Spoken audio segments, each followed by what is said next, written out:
하나님의 말씀을 봉독하겠습니다. 구약성경 출애굽기 제20장 12절입니다. 내 부모를 공경하라.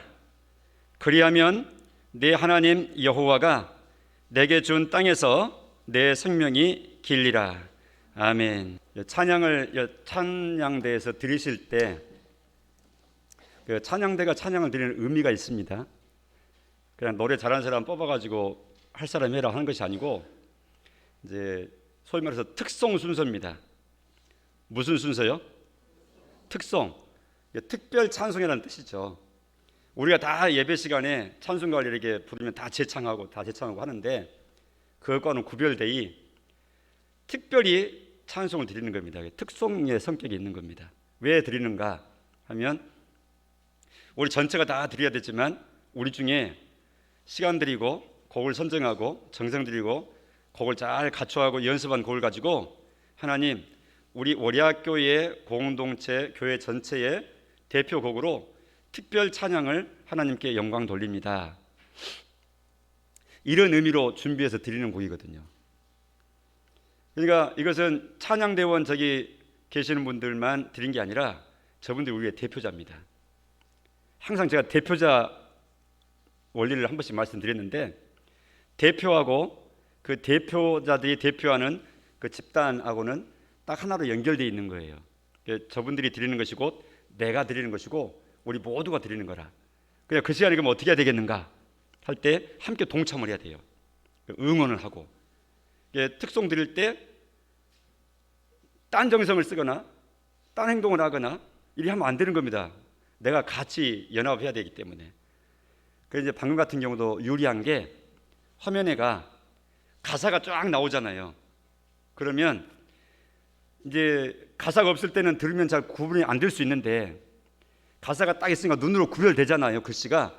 그러면 마음으로는 그걸 읽으면서, 눈으로 보면서, 마음으로 읽으면서, 귀로 들으면서, 마음으로 같이, 나는 모르는 곡이라 할지라도 같이 할 수 있는 거예요. 그렇게 할 때 마음이 더 가까워지고 해가지고, 이 찬양대가 특송 드리는 이 순간은 온 교회가, 나를 포함해서 각자가 다 함께 드리는 것이다, 이렇게 생각을 하고 같이 동참하시면 아주 잘하시는 겁니다. 우리 교회는 자꾸 그런 식으로 해나갈 수 있기를 바랍니다. 그리고 다 끝나고 나면 그래서 아멘 하는 거예요. 자, 잠깐만요.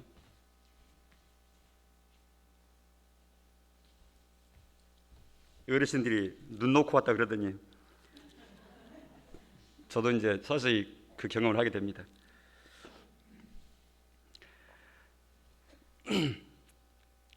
하나님이 우리 사람에게 주신 세 가지 고정된 복이 있습니다. 이것은 만국 공통입니다. 만국 공통이라니까 200개 나라를 했을 때 어느 나라든지 다 적용되는 복입니다. 그리고 시대 공통입니다. 옛날이나 오늘이나 앞으로 미래에 혹시 주님이 오시지 않아가지고 100년, 200년 시간이 더 지나간다 할지라도, 아무리 과학 문명이 발달된다 할지라도 여전히 적용되는 공통의 복, 하나님이 주셨습니다. 인류 공통이죠. 하나님이 그렇게 정해놓으신 거예요. 하나님이 주신, 우리 인생들에게 주신 복이다 하는 것 세 가지가 있습니다. 그것을 창세기 1장 2장에서 보면 우리에게 말씀해 주시는데, 첫째는 하나님을 섬기는 복입니다. 이것이 모든 사람 앞에 적용되는데, 하나님으로 섬기지 않고 잘못 짚었어. 각자 하나님으로 섬기는데, 성경이 말하고 성경을 통해서 자기 자신을 우리한테 공개해 주신 그 하나님이 아니고 다른 하나님을 찾아요. 그래서 이 모든 것들이 소위 말해서 종교의 시작입니다. 어느 지역이나 어느 나라나 어느 시대나 누구나 신앙의 마음을 가지고, 종교의 심성을 가지고 살아가는 거예요. 나는 아무 종교 없는 무교예요 하는 사람도 나는 아무것도 안 믿는다는 그 자기 자신을 믿는 거예요. 종교심이라고 하는 것은 하나님이 아예 생득적, 본능적, 선천적으로 아예 씨앗처럼 딱 심어놨기 때문에, 그래서 아마존의 밀림의 벚꽃 사는 원시 부족이나 저 맨하탄에, 미국의 뉴욕 맨하탄에 빌딩 숲에 문명인이라고 살아가는 그들이나 간에 다 종교적이에요. 이거 벗어날 수가 없는 거예요. 두 번째로 주신 복은 일하는 복이에요. 소위 말해서 노동의 복이에요. 하나님이 하나님의 대리자로 하나님이 만든 세상을 하나님 것을 맡길 만한 우리 인생으로 만들어 놓으시고 너희들이 관리해라 하고 우리한테 위탁해 주신 거예요. 그냥 우리는 하나님께로부터 위탁받은 이 세상 만물을 하나님께서 기뻐하실 방향을 향해서 개발하고 보존하고 관리하고 해나가면서 다스리고 통치하고 관장하면서 살아가는 거예요. 그래서 사람이 관장하는 겁니다. 힘으로 하면 코끼리보다 우리가 비교할 수 없이 약하죠. 우리가 코끼리 이길 수 있습니까? 포악하고 세기로 하면 우리가 호랑이 못 이기죠. 그래도 우리가 호랑이를 다스립니다.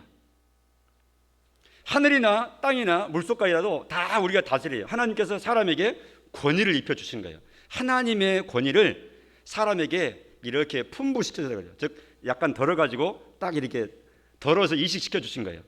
그래서 사람에게는 하나님의 위엄이라는 게 있습니다. 일반 짐승들은, 모든 짐승들은 사람을 보면 그래서 도망가게 돼 있어요. 구부리게 돼 있고, 물론 이제 죄악 세상이 돼가지고 포악한 맹수가 사람 해치는 경우도 있지만, 그러나 그것은 이 정상적인 흐름 원리가 아니고 아주 특별한 경우고, 모든 경우는 사람이 모든 짐승이나 생물이나 또 지하 작물까지 다 다스리는 겁니다. 이게 하나님 주신 복입니다. 너희는 다스려라 이렇게 해주셨습니다. 그래서 이걸 다스리는 것이 이 세상에 드러나는 행동이 뭐냐? 그게 바로 노동입니다. 일하는 것이라는 것이 바로 그것이죠. 우리가 이 부분에 있어서 이제 오해들을 많이 하는데, 이제 짧은 시간이 주제가 아니기 때문에 다 설명하는 건 잠깐 자제합니다만은, 직업하고 노동을 혼동하는 경우가 있어요. 그런 이제 딴 얘기입니다. 직업은 직업이고 노동은 직업과 같이 갈 수도 있고 다른 것일 수도 있어요. 노동이 더 큰 범위죠. 그 속에 직업이라고 하는 돈벌이 수단이 있는 것이 있을 뿐입니다. 아무튼 우리는 현장에서 은퇴해도 노동은 계속하는 거예요. 또 세 번째 복은 혼인의 복입니다. 하나님이 이 혼인의 복을 주셨어요. 즉 가정의 복이라 하는 것입니다. 짝을 찾도록 그 속에서 천국의 맛을, 천국 본격 천국의 삶이 되기 전에 이 땅에서 천국의 맛보기를 보면서 행복해 하라고, 안식의 장소, 위로의 장소, 사랑의 장소로 가정의 복을 주신 거예요. 그래서 짝을 만나서 가정을 형성하는 것이 하나님은 복이다 이렇게 말씀하고, 남성들이 하신 말씀은 이 집과 재물은 조상이 물려주지만 아내는 하나님께서 허락해 주신 거다 이렇게 말씀하면서, 아내 얻는 자는 하나님께 은총을 받고 복 받은 자다 이렇게 말씀하고 있는 겁니다. 이거 혼인의 복을 주신 거예요. 그냥 하나님을 섬기는 복, 대신 관계입니다. 위로. 마음을 다스리는 것, 일하는 노동하는 이 복, 청지기로서 역할하는 것, 이건 대물 관계입니다. 주변 환경을 관리하는 겁니다. 혼인하는 복, 그건 사람 대 사람, 대인 관계에 있어서의 복입니다. 이처럼 하나님은 우리 인간 세상에 질서를 주신 하나님이에요. 그 다음에 순서를 주시고, 이게 질서의 하나님이 하시는 역할이거든요. 이런 내용을 어떻게 하는가? 하나님이 주신 성경 말씀을 통해서 연구하고 보니까, 아 그렇구나, 아 하나님이 이렇게 하셨구나, 이렇게 배치하셨구나 알게 되는 거예요.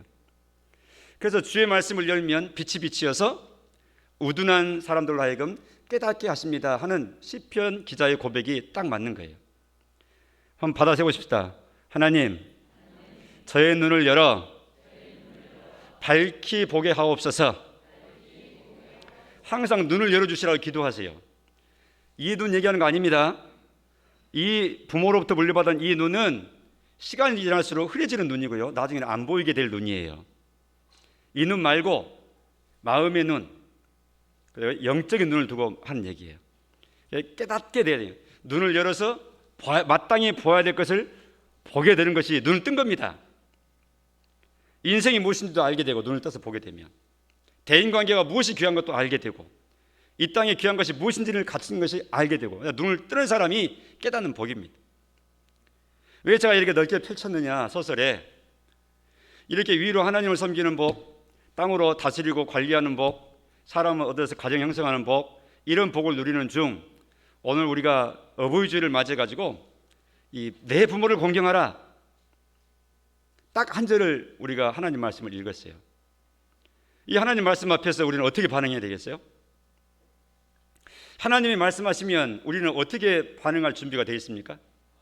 예, 아멘 하죠. 아멘은 예 하는 뜻이죠. 내 부모를 공경하라. 예 하나님. 그 왜 무슨 답이 필요했어요? 더 이상 아무 답이 없는 거예요. 내 부모를 공경하라. 예 하나님. 말씀하신 대로 그렇게 하겠습니다. 이게 우리의 자세라고요. 이걸 이끌어서 순종이라 그래요. 순종에 따르는 복을 말씀하시는데 오늘 본문에 그리하면 내 하나님 여호와가, 그 명령을 한 여호와가 하나님이 네게 준 땅에서 네 생명이 길게 될 것이다, 이렇게 말씀합니다. 여러분, 자, 시간 여행을 잠깐 좀 해보십시다. 지금 우리가 읽었던 성경이 책 제목이 무엇입니까? 오늘 본문을 읽었던 책이 출애굽기였습니다. 성경은 66권을 모아놓은 겁니다. 그러니까 사실은 66권이 들어있는 것이죠. 그 중에 두 번째 책인 출애굽기라고 하는 책을 읽었어요. 출애굽기예요. 애굽을 탈출한 것에 대한 기록이다, 그 뜻이죠. 출애굽기서를 봤는데 여기 보니까 지금 20장이에요. 20장에서 이 말씀을 하나님께서 모세를 통해서 이스라엘 백성한테 주시는데, 이때 이스라엘 백성들이 있는 이 말씀을 받을 때의 그 공간적인 위치, 그 장소는 어디였습니까? 시내산 아래죠. 지금 가면은 시내산이 있습니다. 저 아라비아 그쪽에 가면은. 그러니까 이집트에서 노예살이 하던 이스라엘 백성들을 모세를 통해서 이끌어내셨던 하나님께서 시내산이라고 하는 장소에 1년 동안 딱 머물러 있다가 모든 정비를 하고 법을 주시고 진을 형성하고, 그러나서는 38년 동안 39년 동안 광야를 통과해서 주겠다 약속하신, 조상적부터 이미 약속해 놓으셨던 가나안이라고 하는 그 땅, 젖과 꿀이 흐른다는 그 땅으로 이끌어 가실 거예요. 그 가시기 전에 지금 이곳 시내산에서 하시는 말씀이에요. 네가 들어갈 땅, 내가 너희에게 줄 그 땅에서 네 생명이 길게 될 것이다. 어떻게 하면? 내 부모를 공경하라. 그리하면 그렇게 될 것이다. 이렇게 약속하신 거예요. 여러분, 구약 이스라엘 백성들이 이집트에서 나와서 광야를 통과하고 가나안 땅에 들어간 이 그들의 역사는 우리와 무슨 관계입니까? 그것이.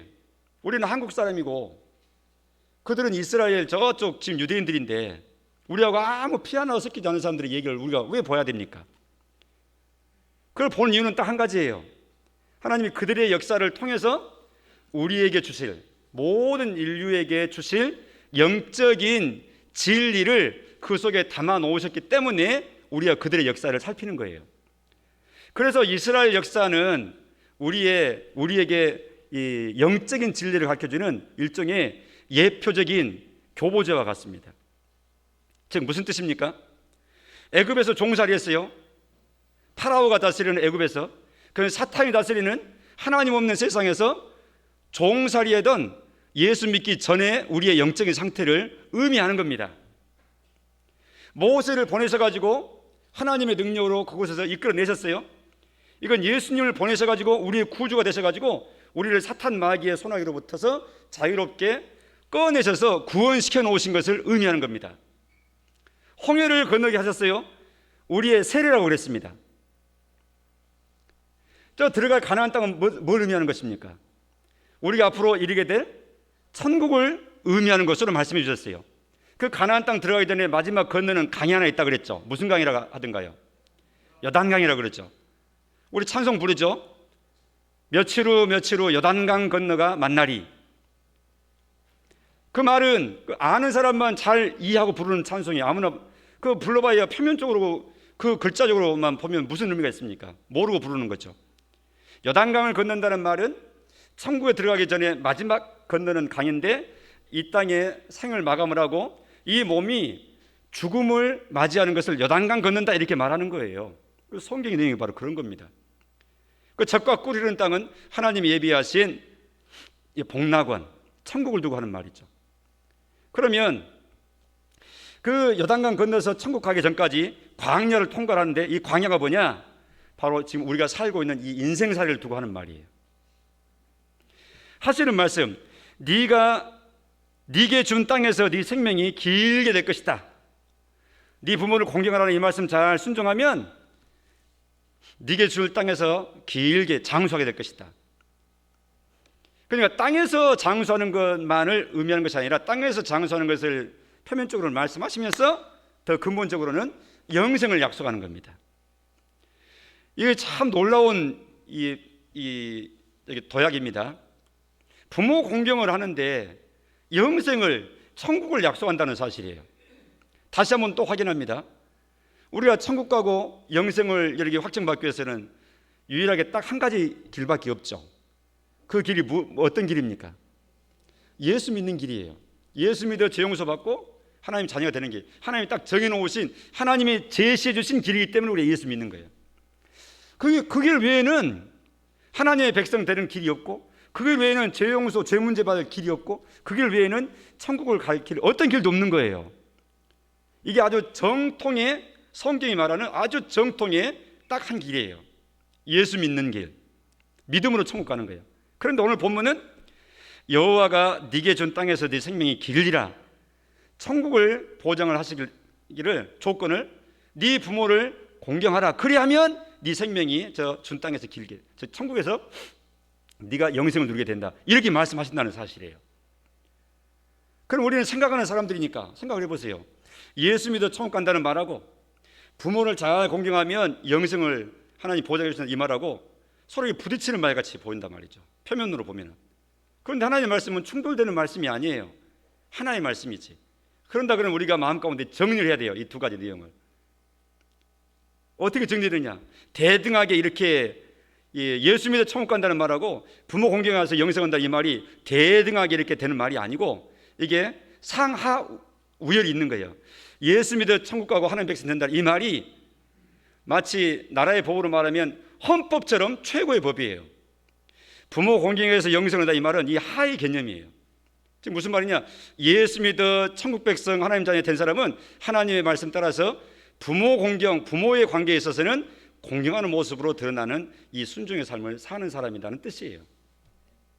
그러니까 예수 믿는 게 먼저고, 예수 믿는 사람은 부모 공경하는 것이 자연스럽게 하나님 명령 따라서 순종되고 따라야 될 그 바른 길이 된다 그 말이 있죠. 자, 일단 그렇게 정리하시고, 자, 내 부모를 공경하라 오늘 말씀에 이 말에 공경이란 말을, 부모님에 대해서는 공경이란 말을 쓰지만 하나님에 대해서는 공경이란 말을 안 쓰죠. 어떤 말을 보통 쓰던가요? 하나님을 경외하라. 그렇죠. 바다에 봅니다. 하나님을 경외하라. 하나님께 대해서 우리가 취한 자세는 경외라고 하는 표현을 써요. 하나님을 경외하라. 경외란 말은 다시 말합니다.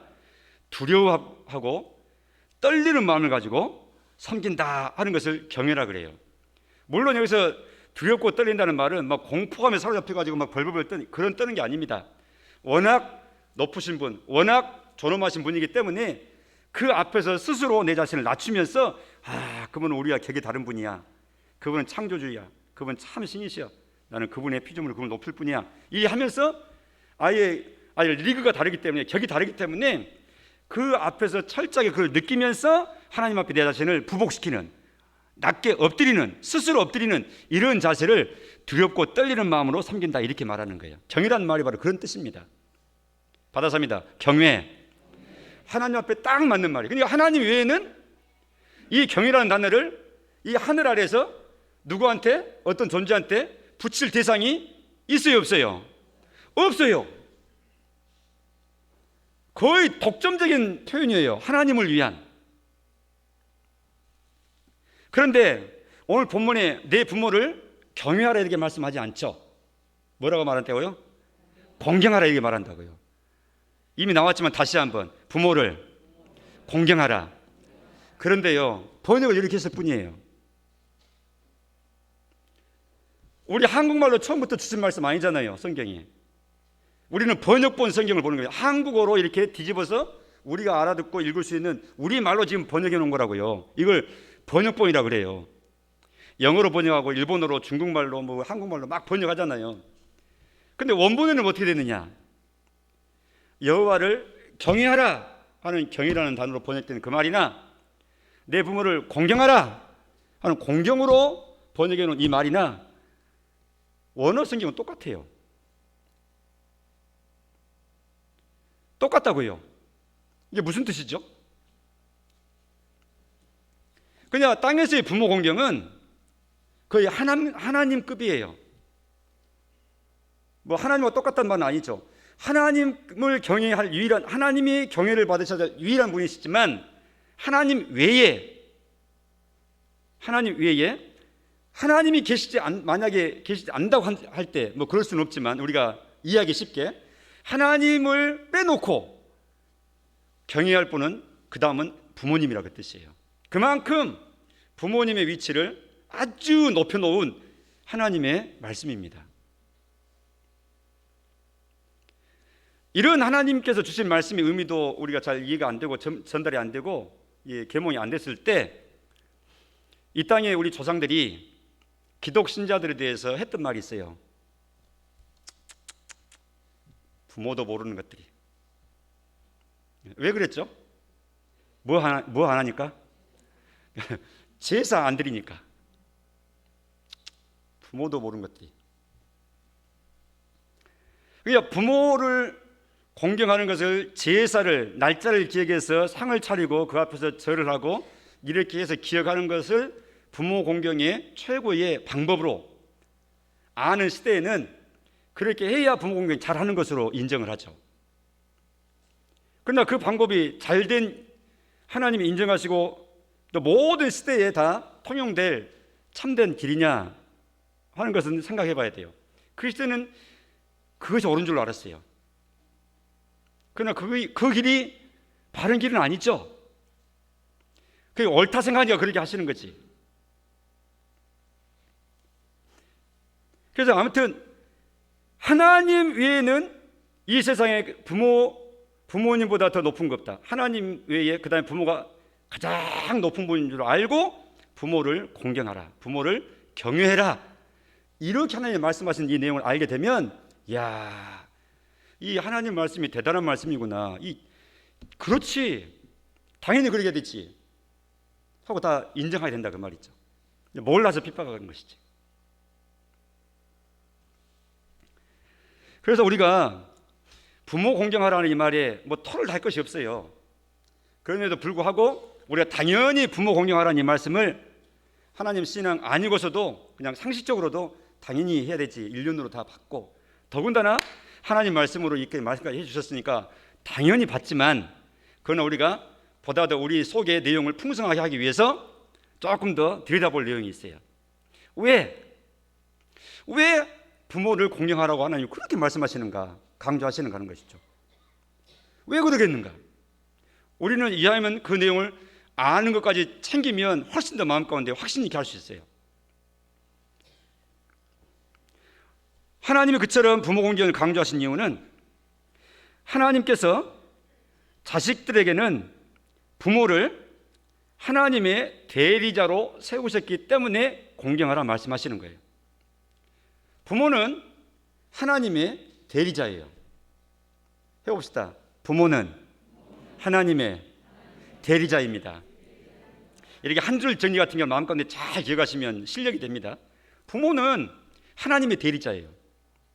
그럼 우리가 부모 역할을 하고 있지만, 내가 뭐 하나님이요? 나 같은 게 뭐 하나님이라도 돼가지고 뭐 하나님 대리자가 돼? 그런 말 아니죠.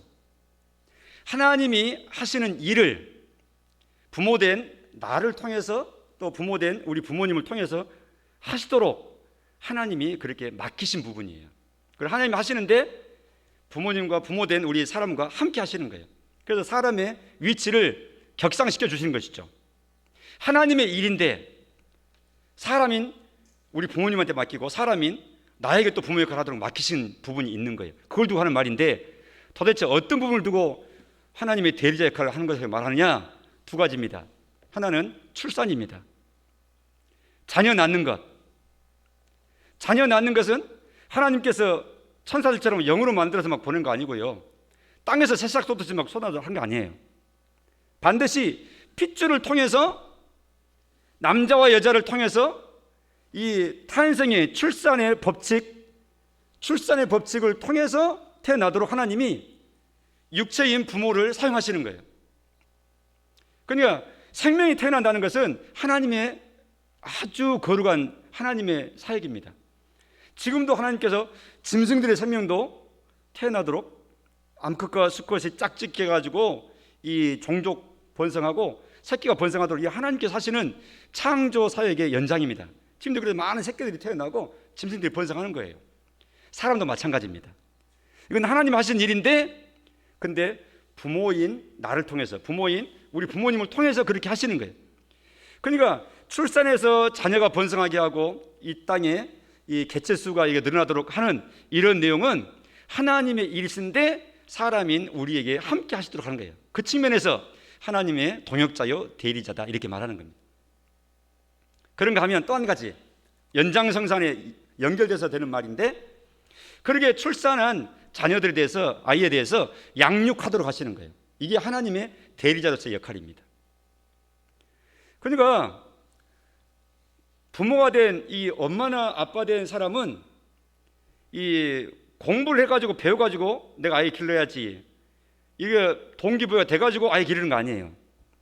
그냥 본능적으로 기르게 돼 있는 거예요. 물론 이제 기술적인 측면, 양육의 측면에서는 이제 많이 공부를 해가지고 보다 더 효과적으로 잘 양육을 해야 되겠지만, 아예 본능적으로 내 생명을 아끼듯이 보호의 본능과 지키는 일의 안전을 보장하면서 이 생명을, 이 자기의 자녀를, 또 짐승의 새끼를 이렇게 부모가 또 어미가 그렇게 관리해서 정하도록 양육을 시키는 거죠. 이게 하나님이 주신 심어놓으신 본성입니다. 이처럼 출산과 양육이라고 하는 이 모습을 통해서 부모가 하나님의 대리자로서의 역할을 일부분 이렇게 전달받아가지고 하도록 하신 거예요. 그러니까 우리 부모님의 이 지식의 정도에 따라서 존경할 수도 안 할 수도 이게 정해지는 거 아닙니다. 나에게 얼마만큼 잘 뒷바라지를 해주셨느냐 못 해주셨느냐 그 정도에 따라서 만족하면 공경하고, 아이고 내가 부모님 때문에 고생을 너무너무 많이 해서 그럼 공경 안 하고, 그렇게 결정되는 거 아닙니다. 일단 내가 이 세상에 보냄받은 하나님께서 보내시는 데에 그분을 쓰셨다, 무조건 그분은 그 자체로 공경의 대상입니다. 하나님의 대리자입니다. 이게 하나님 말씀입니다. 그래서 부모로 하여금 자식에서 최초의 교사가 되도록 하셨고 최고의 교사가 되도록 하셨죠. 이게 소위 말해서 가정교육의 형태로 나타나게 되는데, 그래 이루는 가정교육은 학교에 나이 들어서 가서 문자를 해독을 하고 또 산수를 배우고 숫자 계산하고 이런 소위 말해서 교실에서 학교 가서 배우는 이런 지식교육이 아니라, 가정교육이라고 하는 것은 인성교육입니다. 그리고 인격교육이고 더불어서 삶을 살아가는 데 필요한 지혜를 터득하는 지혜교육입니다. 이것이 가정에서 이루어지는, 부모로부터 통해서 전달되는 내용입니다. 그러므로 아이들의 인생은 3세 이전에 아이들의 인생의 모판이 다 형성된다 그랬어요. 연구에 의하면. 그래서 어떻게 사랑받고 어떻게 접촉하고 어떻게 스킨십을 하고 어떻게 이게 이 가슴에 엄마의 이 심장 박동을 느끼고 손으로 만지고 또 눈빛을 맞추고 이래하는 모든 것들이 이 놀라운 이 생명체인 이 핏덩어리인 아이의 생명체의 인격을 이렇게 색깔을 칠하고 인격을 가미하고 또 이게 자라나게 하고 인식 능력을 새롭게 하고 이렇게 하면서 사람으로 자라나도록 하는데, 그 기간이 왕성하게 완성되는 것이 지금까지 밝혀진 대로는 3세 전후까지가 다 완성된다는 거예요. 사람에 대해서 성격이 형성되고. 그러니까 아무리 바쁠 때 또 맞벌이를 해야 되는 이런 시대를 할지라도 자녀를 최소한 3, 4세 될 때까지는 부모가 직접 길러야 돼요. 그게 제일 좋습니다. 좌우지간 부모가 기르는 게 제일 좋습니다. 그 이후에 조금 이제 상황에 따라서 떼놓을 수도 있고 또 부탁할 수도 있고 하지만 근본은 부모로 통해서 양육하도록 하신 거니까. 다시 돌아와서 이처럼 부모가 하나님의 대리자로 사용받아서 했기 때문에 하나님을 공경하는 그런 자세로 부모를 공경해야 된다. 이것이 하나님 대신 질서입니다. 그래 단순히 거기서만 끝난 거 아니에요. 한 단계 더 들어가요. 무슨 말이냐? 항상 하나님은 이 땅에 우리의 삶의 행복을 위해서 땅에 필요한 것들에게 육체적인 필요한 법칙을 그처럼 주시지만 거기에서 끝나는 경우는 드물고 항상 영적인 의미까지 이끌고 들어가십니다. 하나님께서는 부모 공경, 하나님이 부모에게 주신 권위를 자녀가 이렇게 인정을 할 때 어릴 때야 쉽죠. 왜냐하면 청소년이 되기 전까지는 우리 부모는 전능한 부모로 보이니까 우리 엄마만 있으면 안심하고 모든 문제 해결자가 되니까 좋습니다. 그런데 그 순간만 지나가면 우리가 다 경험했듯이 우리 어머니 아버지가 이제 좀 달라 보여요. 부족해 보이는 부분도 있고 못하는 부분도 이제 인정되고 어느 순간에는 그 넓었던 튼튼했던 아버지의 어깨도 아주 이렇게 줄어들어 가지고 아이고 한 노인에 불과하게 이렇게 보여지니까 이제 등치가 커진 자식의 눈으로 볼 때 아주 이게 연약한 이런 모습으로 부모님이 이제 바뀌죠. 부모 자식 간의 관계는 그게 바뀌는 법이에요. 그럴 때 내 부모를 공경하라 할 때 초등학교 아이 입장에서는 쉽지만 장정이 되고 내가 힘이 있고 내가 경제력이 있고 내가 자신감이 넘치는 이 젊은 자녀의 입장에서 볼 때 내 부모를 공경하라 하는 것은 또 다른 측면으로 생각을 잘하면서 공경해야 됩니다. 그렇지 않으면 공경 안 하게 돼 있어요. 공경을 안 하려고 해서 안 하는 게 아니라 공경해야 되는 감각 자체를 갖지를 못하는 거예요. 그래서 노인을 학대하는, 원치 않게 학대하고 방치하고 무시하고 존경 안 하고 인격 무시하고 분노를 느끼게 만들고 이놈의 자식, 연세가 많은 노인이시기 때문에 더 이상 어떻게는 못하지만 또 자식의 눈치를 막 보게 되지만 그러나 그것은 절대 이 자식이 잘못한 것이죠. 그 측면에 있어서는. 그러니까 이 예배 전에도 이 낭독하는 그 말씀에도 읽었지만 내 부모를 즐겁게 하며 너를 낳은 어미를 기쁘게 하라. 유효기간이 있습니까? 그 말씀이? 어릴 때 돌봐주는 부모님이니까 부모님 의지해서 다 돈 받아야 되고 학비도 받아야 되고 다 해야 되니까 어머니 아버지한테 기쁘게 하고 뭐 얘기하고 이리 하고 나중에 내가 이제 역전돼 가지고 내가 장정이고 부모님은 나중에 이제 노년이 되셨기 때문에 힘도 없고 하니까 가만히 계세요. 가만히 계세요. 일 벌리면 가만히 계세요. 뭐 이렇게 해야 됩니까? 그렇지 않죠. 내 부모를 즐겁게 하며 이것은 아기 때도 즐겁게 하고 청년 때도 즐겁게 하고 내가 어른이 돼가지고 장정이 되고 내 부모님은 조그마하셔도 또 즐겁게 해드리고 하는 유효기간이 없는 일생 내내 관통해서 적용돼야 될 하나님 말씀입니다. 하나님 말씀은 그처럼 유효기간이 없는 거예요. 너를 낳은 어미를 기쁘게 해라. 어머니 기쁘게 해야 돼요. 계시는 동안. 물론 이제 이런 말씀을 할 때 제 마음 한구석에서는 항상 제 자신이 생각되니까 그러나 저는 하나님 말씀을 전해야 되니까 제가 잘하고 못하고를 떠나서 하나님 말씀을 전해야 돼요. 저는. 그러면서 저도 함께 받는 것이죠. 그래서 우리 어머니가 뭘 좋아하실까? 제가 집에 가면 어머니가 좀 이렇게 스킨십도 하고 그럽니다. 또 뒤에서 저 백허그 안아드리기도 하고 엉덩이도 이렇게 부딪히고 어머니 자식이니까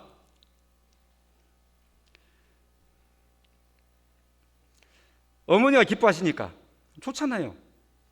그렇게 하면 또 100년 만년 그렇게 하겠습니까? 어머니는 시간이 갈수록 계속해서 더 노쇠에 가시는데 그러나 하나님 말씀은 내 부모를 즐겁게 하고 너를 낳은 어미를 기쁘게 해드려라. 이 하나님 말씀입니다. 시간이 지날수록 우리가 이런 말씀들을 잘 기억할 일입니다. 자, 이렇게 하면서 이게 땅의 이런 부모 관계, 자식 관계를 통해서 하나님이 교훈하고 싶은 게 있어요. 그 뭐냐? 거기서 끝나는 게 아니라 그렇게 할 때 너희는 행복하고 복되고 기쁘고 너희의 복이다. 1차적으로 땅의 이 목적은 그렇게 우리 행복을 위해서 그렇게 해놓으시고 그 다음에 거기서 이제 기반을 해가지고 한 단계 아주 영적인 점프를 하십니다. 의미를 이와 같이 받아서 합니다. 이와 같이 한 번 더 이와 같이 위로 하나님을 그렇게 공경해야 되는 거야. 이 말씀까지 하나님께서 딱 마침표를 찍으시는 거예요. 그러니까 부모 공경에 대해서 모르는 사람은 하나님 공경 못합니다. 그렇게 연결시켜 놓으셨어요, 하나님께서. 그래서 부모공경하지 않는 놈들은 가 쳐서 죽여라. 아주 살벌한 말씀을 하셨습니다. 죽이라는 겁니다. 또 굉장히 저주스러운 말씀까지 하셨죠. 그런 사람은 골짜기에 독수리 새끼에게 그 눈이 쪼이게 될 것이다. 하나님은 엄청난 저주의 말씀을 해놓으시면서 각성하도록 해놓으신 겁니다. 그러니까 하나님은 권위의 출발점이십니다. 최고의 권위가 하나님이신데, 아래 이제 땅에 이제 하나님께서 여러 가지 권위를 입혀 놓으셨죠. 가정에는 부모의 권위, 학교에는 선생님의 권위, 직장에는 사장님의 권위, 상사의 권위, 나라에는 대통령의 권위, 각 직장에는 또 상관의 권위, 다 권위를 입혀 놓으신 거예요. 하나님께서 이 세상의 이 질서 속에 나아가는 사회 질서 속에 이런 권위들을 잘 인정하면서 세우면서 나아가도록 하나님 그렇게 하신 겁니다. 근데 사탄 마귀는요, 이 세상의 권위들을 막 뒤집도록 막 합니다. 뒤집도록.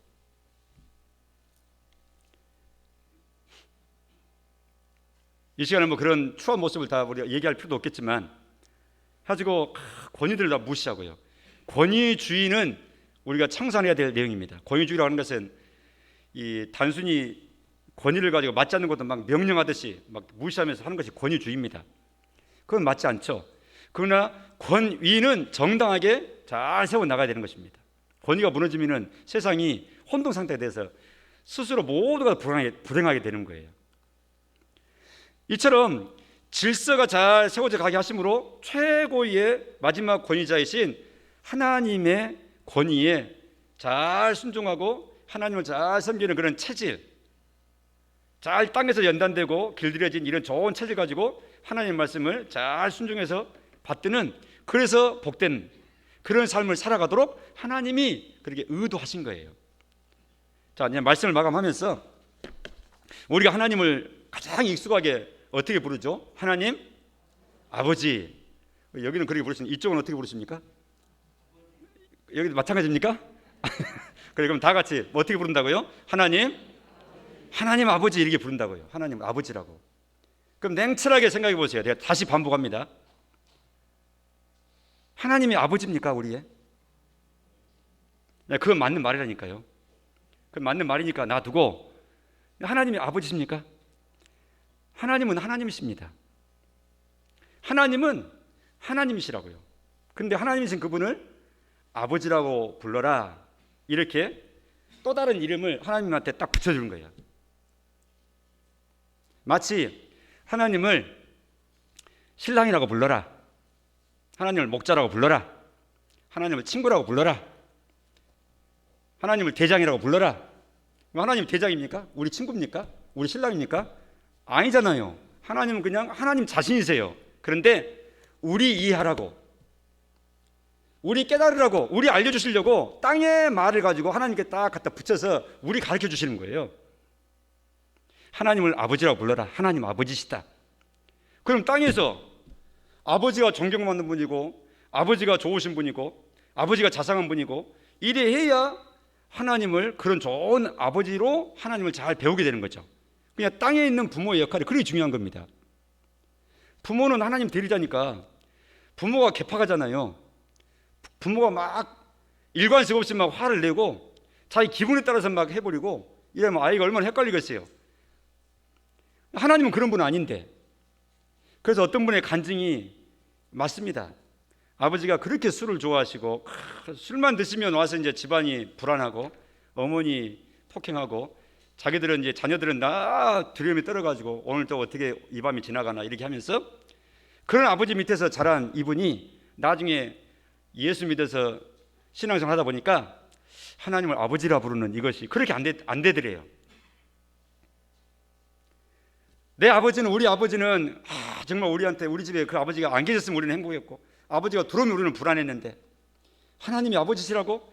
그 잘못된 아버지에 대한 상이, 그 경험이 이 사람 마음을 지배하고 있는 거예요. 이게 소위 말해서 쓴뿌리입니다. 잘못된 경험이죠. 안 되는 거예요, 그게. 그런데 우리가 가정생활을 잘하게 될 때 그 인성도 좋아서 일단 땅에서 행복할 뿐만 아니라 하나님과의 관계도 바르게 잘 형성되게 되어 있는 겁니다. 그러니까 부모의 역할이 얼마나 중요합니까? 하나님은 우리의 영원한 하나님이시면서 우리의 좋으신 아버지십니다. 이 땅에서 부모 공경 잘 하시고 하나님 공경 잘 하시면서 육으로 영으로 복된 삶이 꼭 되시기를 바랍니다.